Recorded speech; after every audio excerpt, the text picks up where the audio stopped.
রমজান শেষ হলে রমজানের পরের দিন, ঈদের পরের দিন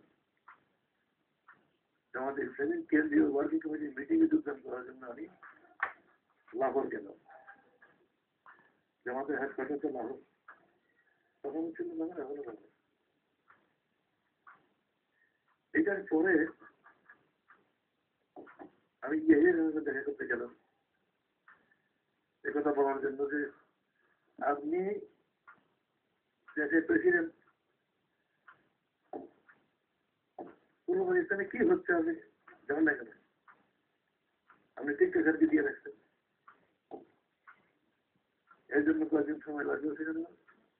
এইভাবে আমি 3রা ডিসেম্বর আমি রওনা দিলাম করাচি থেকে পিআইএ প্লেনে। এটি পিআইএর শেষ প্লেন ছিল। তেহরান যেতে পারতাম, তেহরান বা জেদ্দার যে কোনো জায়গায় যাওয়ার জন্য আমাদের সহায়তা দেওয়া হয়েছে। ওই প্লেনটা তেহরান চলে গেছে। আমি বললাম যে জেদ্দা যাওয়ার সুযোগ পেলে, আমরা ঘোরার সুযোগ পেলে তেহরান যাবো তো। আমি জেদ্দায় নিয়ে আসছি। এরপরে 10ই December India Pakistan ceasefire করলো, যুদ্ধ বন্ধ।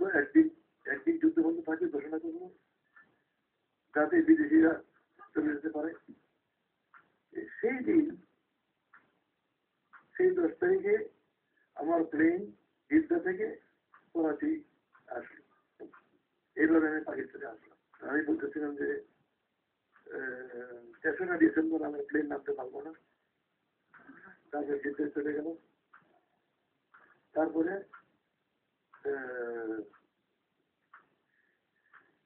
বাংলাদেশ স্বাধীন হয়ে গেল, যোগাযোগ বিচ্ছিন্ন হয়ে গেল। এরপর আমি 72-এর এপ্রিল মাসে আমি লন্ডন গেলাম। আমার জন্মভূমি ঢাকা শহর।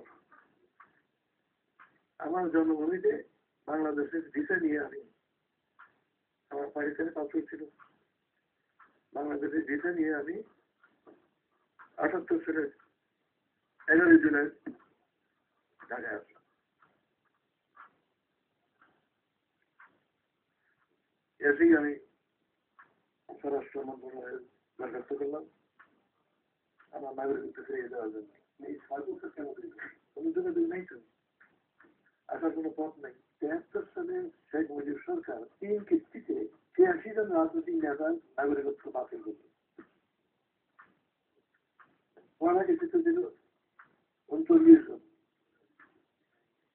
সেই তালিকায় আমির হক চৌধুরী, নুরুল আমিন, মাহমুদ আলী, আমার নাম ওই তালিকায় ছিল।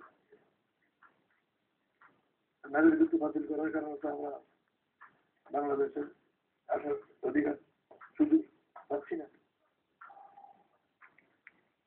এরপরে 73 সালের জানুয়ারি মাসে স্বরাষ্ট্র মন্ত্রণালয় ঘোষণা করল যে তাদের নাগরিকত্ব বাতিল করা হয়েছিল।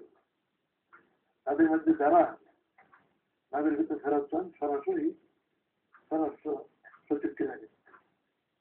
আমি দেখলাম কোনো জবাব নেই। অভিযোগ আপনার বিরুদ্ধে 52টি অভিযোগ অনেক এনেছে। আমার হচ্ছে বলল যে একটু অভিযোগ নয়, সবগুলি অপমান, মানে এলিগেশন। তারা এলিগেশন দিয়েছে, আমি কোর্টেও বলবো, আমার তো কোর্টে হাজির করতে হবে, হাজির হতে হবে। আমি বলবো যে একটা প্রমাণ করুন। আমি চ্যালেঞ্জ দিচ্ছি, একটা প্রমাণ করতে পারবে না। শুধু শুধু অভিযোগ, অভিযোগের নাম অপবাদ দেওয়া যেতে পারে, প্রমাণ না করতে পারলে এটা কি হবে? আমি নিশ্চিত দিতে প্রমাণ করতে পারবো না। একটু আপনি হয়তো অনুভব করতে হবে, হয়তো আপনি চেষ্টা করে দিতে পারেন। আপনি মানসিকভাবে এখন প্রস্তুত ছিলেন জীবনে বহু মানুষ চেষ্টা হয়েছে। আর মোমেন্ট তো মৃত্যুকে বড় উপকার করে না। আর যদি অন্যায় ভাবে মৃত্যু দেওয়া হয় তাহলে শহীদ হওয়ার গৌরব পাওয়া যায়। সেই হিসেবে ইস্তেমা যদি করে কিন্তু শাহাদাতে কামনা করি, ভয় কিসে?